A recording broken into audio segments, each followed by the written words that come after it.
Bismillahirrahmanirrahim. Assalamualaikum warahmatullahi wabarakatuh. Alhamdulillah, puji syukur kepada Allah. Semoga Allah senantiasa memberikan sahabat semua nikmat iman, nikmat sehat, dimudahkan segala urusan, diberikan rezeki yang berlimpah dari arah yang tidak terduga. Amin ya rabbal alamin. Salawat dan salam senantiasa kita ucapkan kepada baginda Nabi Muhammad sallallahu alaihi wasallam dengan lafaz Allahumma sholli ala Sayyidina Muhammad wa ala ali Sayyidina Muhammad. Sahabat beriman yang dirahmati oleh Allah, kisah perjanjian damai Hudaybiyah dan kisah Sayyidina Abu Jandal dan Sayyidina Abu Basir radhiyallahu anhuma. Pada tahun ke-6 Hijriah, baginda Nabi sallallahu alaihi wasallam pergi ke Mekah untuk menunaikan umrah. Mendengar berita itu, orang-orang kafir Mekah merasa terhina. Mereka berencana menghalangi perjalanan baginda Nabi sallallahu alaihi wasallam di suatu tempat yang bernama Hudaybiyah. Ketika itu, baginda Nabi sallallahu alaihi wasallam berangkat bersama para sahabat. Mereka adalah orang-orang yang merasa bangga jika dapat mengorbankan jiwa raga mereka untuk baginda Rasulullah sallallahu alaihi wasallam dan siap berperang. Namun demikian, demi kebaikan penduduk Mekah, baginda Nabi sallallahu alaihi wasallam tidak menginginkan perang. Beliau justru berusaha mengadakan perjanjian damai dengan mereka. Sebenarnya saat itu para sahabat radhiyallahu anhum sudah siap berperang sampai titik darah penghabisan, tetapi baginda Nabi sallallahu alaihi wasallam tetap memperhatikan kemaslahatan penduduk Mekah dan menerima syarat-syarat perdamaian yang mereka ajukan. Sebenarnya para sahabat radhiyallahu anhum sangat berat menerima syarat-syarat perjanjian damai yang berat sebelah ini, tetapi mereka tidak dapat berbuat apapun atas keputusan baginda Nabi sallallahu alaihi wasallam karena mereka telah menyerahkan jiwa raga mereka untuk menaati beliau. Oleh karena itu, seorang yang terkenal pemberani seperti Sayyidina Umar radhiyallahu anhu harus menahan diri dan taat terhadap keputusan ini. Di antara syarat-syarat perjanjian yang disepakati adalah orang-orang kafir Mekah yang masuk Islam sejak masa perjanjian tersebut dan berhijrah ke Madinah hendaknya dikembalikan ke Mekah. Sedangkan orang-orang Islam Madinah yang melarikan diri ke Mekah dalam keadaan murtad tidak dikembalikan ke Madinah. Belum selesai perjanjian itu ditulis, seorang sahabat bernama Abu Jandal radhiyallahu anhu yang telah ditahan, disiksa dan dirantai oleh kaum kafir karena keislamannya mendatangi kaum muslimin dengan jatuh bangun. Ia berharap dapat bergabung dengan kaum muslimin dan bebas dari musibah yang dialaminya. Ayahnya yang bernama Suhail yang ketika itu belum masuk Islam, dia masuk Islam pada penaklukan Mekah dan sebagai wakil orang kafir dalam perjanjian damai Hudaybiyah, menampar anaknya dan memaksa membawa kembali ke Mekah. Baginda Nabi sallallahu alaihi wasallam bersabda, surat perjanjian damai telah selesai ditulis. Atas dasar apa ia dikembalikan? Akan tetapi Suhail terus memaksa.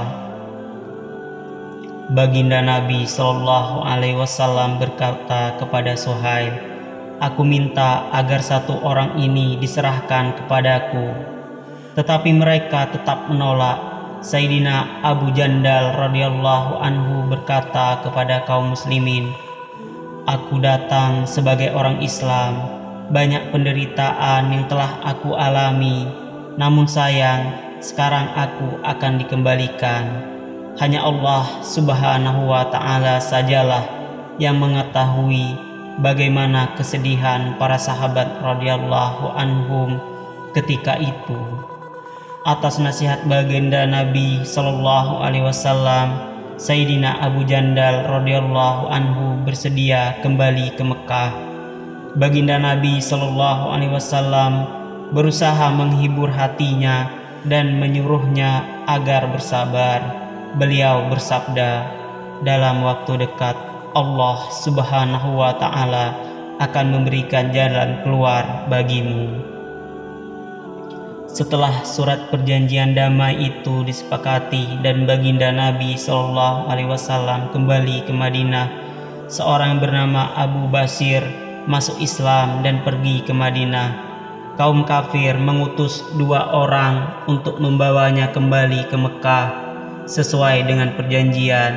Baginda Nabi Shallallahu Alaihi Wasallam mengembalikan Sayyidina Abu Basir radhiyallahu anhu. Sayyidina Abu Basir radhiyallahu anhu pun memohon kepada baginda Nabi Shallallahu Alaihi Wasallam, "Ya Rasulullah, aku datang setelah memeluk Islam, namun engkau mengembalikan aku ke dalam cengkraman orang-orang kafir." Baginda Nabi Shallallahu Alaihi Wasallam menasehatinya agar bersabar. Lalu beliau bersabda, "Insya Allah, sebentar lagi Allah akan memberikan jalan keluar untukmu." Akhirnya Sayyidina Abu Basir radhiyallahu anhu dikembalikan ke Mekah bersama kedua utusan tadi. Di tengah perjalanan, Sayyidina Abu Basir radhiyallahu anhu berkata kepada salah seorang dari keduanya, "Hai kawan, pedangmu bagus sekali." Merasa pedangnya dipuji, orang itu dengan bangga mengeluarkan pedangnya. "Ya, saya telah menebas banyak orang dengan pedang ini." Sambil berkata demikian, ia memberikan pedangnya kepada Sayyidina Abu Basir radhiyallahu anhu. Begitu berada di tangannya, Sayyidina Abu Basir radhiyallahu anhu langsung menebaskan pedang itu kepada pemiliknya. Ketika orang kafir melihat temannya tewas, ia berkata, "Sekarang giliran saya." Ia pun langsung melarikan diri ke Madinah. Setibanya di hadapan baginda Nabi Shallallahu Alaihi Wasallam, dia berkata, "Temanku telah dibunuh dan kini giliranku." Saat itu Sayyidina Abu Basir radhiyallahu anhu tiba di hadapan baginda Nabi Shallallahu Alaihi Wasallam. Ia berkata, "Ya Rasulullah, engkau telah memenuhi janjimu dengan mereka dan aku pun telah dipulangkan. Namun aku tidak memiliki janji apapun yang menjadi tanggung jawabku terhadap mereka. Kulakukan semua ini karena mereka berusaha mencabut agama dari diriku." Baginda Nabi Shallallahu Alaihi Wasallam menjawab, "Ini penyulut api peperangan, seandainya ada yang membantu." Dari sabda itu, Sayyidina Abu Basir radhiyallahu anhu memahami bahwa jika ada kaum kafir yang memintanya kembali, maka ia akan dikembalikan lagi kepada mereka. Akhirnya ia memutuskan untuk pergi ke sebuah tempat di pantai. Berita ini diketahui oleh orang-orang Islam yang ada di Mekah. Sayyidina Abu Jandal radhiyallahu anhu yang telah diceritakan dalam kisah sebelumnya secara sembunyi-sembunyi melarikan diri dan bergabung dengan Sayyidina Abu Basir radhiyallahu anhu. Demikian pula orang-orang yang telah masuk Islam, banyak yang bergabung dengan Sayyidina Abu Basir radhiyallahu anhu. Dalam beberapa hari, mereka menjadi sebuah rombongan kecil. Mereka sampai di sebuah padang yang di dalamnya tidak ada makanan atau kebun sedikit pun, juga tidak ada penduduk. Hanya Allah Subhanahu wa Ta'ala yang mengetahui keadaan mereka. Mereka mencegat perjalanan orang-orang zalim yang kezalimannya telah membuat mereka melarikan diri. jika ada khalifah yang melewati tempat tersebut, mereka akan menghadang dan menyerangnya. Kaum kafir di Mekah pun merasa prihatin, sehingga mereka terpaksa mengutus seorang yang menjumpai baginda Nabi Sallallahu Alaihi Wasallam dan merayunya atas nama Allah Subhanahu wa Ta'ala dan kekeluargaannya. Orang itu berkata, "Tolong panggillah mereka kemari agar mereka masuk dalam perjanjian dan perjalanan kafilah-kafilah kami menjadi terbuka kembali." Tertulis dalam sejarah, ketika surat baginda Nabi Sallallahu Alaihi Wasallam sampai kepada mereka, Sayyidina Abu Basir radhiyallahu anhu sedang dalam sakaratul maut. Dia wafat ketika menggenggam surat baginda Nabi Sallallahu Alaihi Wasallam. Hadis riwayat Bukhari dari kitab Fathul Bari. Apabila seorang berperang teguh dengan agamanya, dengan syarat agamanya benar, maka kekuatan apapun tidak akan dapat melepaskan agama yang ada pada dirinya. Allah Subhanahu wa Ta'ala berjanji akan menolong setiap muslim dengan syarat ia benar-benar muslim.